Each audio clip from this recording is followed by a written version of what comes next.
अयोध्या में राम मंदिर बन गया। रामलला की आने की खुशी देश भर में मनाई जा रही है। इसी बीच हिंदुओं के लिए एक और बड़ी खुशखबरी है। ज्ञानवापी में पूजा पाठ करने के लिए उनको अनुमति मिल गई है।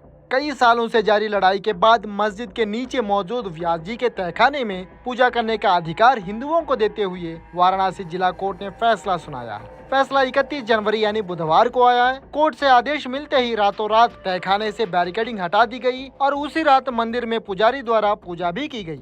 अगले दिन गुरुवार की सुबह से दर्शन के लिए भक्त भी पहुंचने लगे। अब यहाँ नियमित पूजा अर्चना हो रही है। वही पूजा पाठ का अधिकार काशी विश्वनाथ ट्रस्ट को सौंपा गया है। सदियों पुराना है लड़ाई।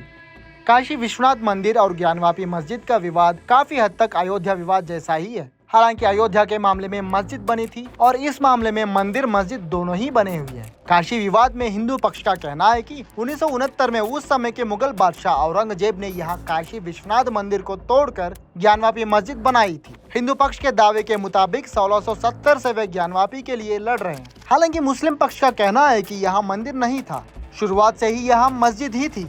इसी मुद्दे पर सालों से दोनों पक्ष की लड़ाई जारी है। ज्ञानवापी का मामला इतना जटिल है कि इसको एक बार में समझना आसान नहीं है, क्योंकि आजादी से पहले से ही इस मामले में हिंदू मुस्लिम के बीच लड़ाई जारी है। सुप्रीम कोर्ट, हाई कोर्ट और जिला अदालतों में कई याचिकाएं अभी भी पेंडिंग में है और उन पर सुनवाई भी जारी है, जिससे सभी याचिकाओं के बारे में जानना मुश्किल है। तो चलिए जानते हैं कि कितने मामलों पर अब लड़ाई जारी है।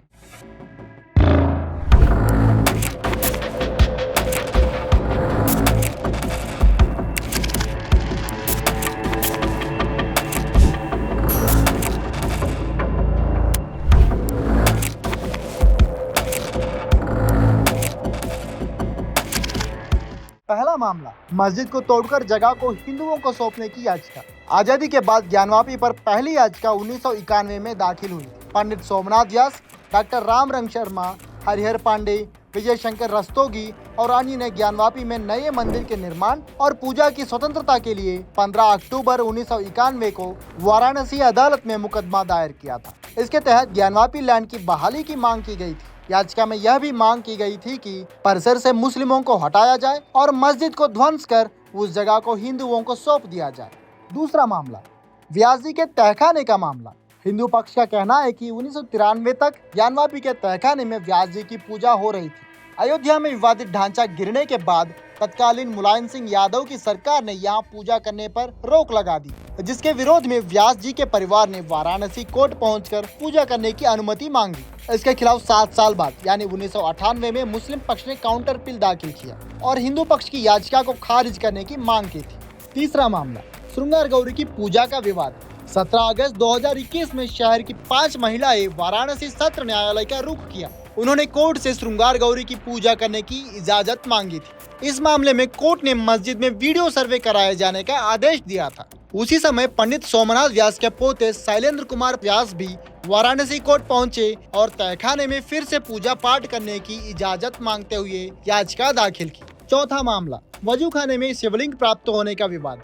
2021 में कोर्ट के आदेश से एएसआई ने मस्जिद में वीडियो सर्वे करना शुरू कर दिया। इस दौरान 16 मई 2022 को मस्जिद के वजू खाने में शिवलिंग की आकृति पाई गई, जिसके बाद महिलाओं ने उस आकृति का कार्बन डेटिंग करवाने की मांग करते हुए फिर से जिला कोर्ट पहुंची, तो कोर्ट ने उनकी याचिका को खारिज कर दिया। लेकिन महिलाओं ने बिना हार माने हाईकोर्ट का दरवाजा खटखटाया, तो इलाहाबाद हाईकोर्ट ने महिलाओं की मांग को जायज बताते हुए मंदिर में साइंटिफिक सर्वे के साथ साथ आकृति की कार्बन डेटिंग करवाने की भी इजाजत दे दी। इस पर मुस्लिम पक्ष ने सुप्रीम कोर्ट का रुख किया, लेकिन उच्च न्यायालय ने उनकी याचिका को खारिज कर दी। ऐसा ही कई याचिकाएं जिला कोर्ट, हाई कोर्ट और सुप्रीम कोर्ट में अभी भी चल रही है। अब आपको इतना तो पता चल गया है कि ज्ञानवापी को लेकर खासकर कितने मुद्दों पर केस चल रहे हैं। तो चलिए अब वर्तमान में फैसला सुनाई गई याचिका के बारे में जानते हैं। 1993 में जो व्यास परिवार द्वारा तहखाने में पूजा की मांग करते हुए दाखिल की गई याचिका है, उसी मुद्दे पर अब वाराणसी कोर्ट ने फैसला सुनाया है। इस मामले में सोमनाथ व्यास के पोते शैलेंद्र कुमार व्यास ने 2021 और 2023 में 2 याचिकाएं कोर्ट में दाखिल की थी। अपनी याचिकाओं में शैलेंद्र व्यास ने 1551 से लेकर 1993 तक तहखाने के मंदिर में पूजा में जुटे हुए अपने परिवार की श्रेणी का भी सबूत दिया था, जिसके बाद कोर्ट ने सबूतों के आधार पर 31 जनवरी 2024 को अपना फैसला सुनाया और तहखाने में पूजा करने का अधिकार हिंदू पक्ष को सौंप दिया। इस फैसले पर नाराज मुस्लिम पक्ष ने इलाहाबाद हाईकोर्ट पहुंचा और कहा कि न्याय मिलने तक वे लड़ाई जारी रखेंगे। बहरहाल अब ये देखना है कि इस मामले में आगे क्या होगा। ऐसे तमाम खबरों के लिए हमारे YouTube channel hit TV today को अभी सब्सक्राइब करिए और हर पल की जानकारी के लिए हमारे news app hit TV app को अभी डाउनलोड करिए। जय हिंद।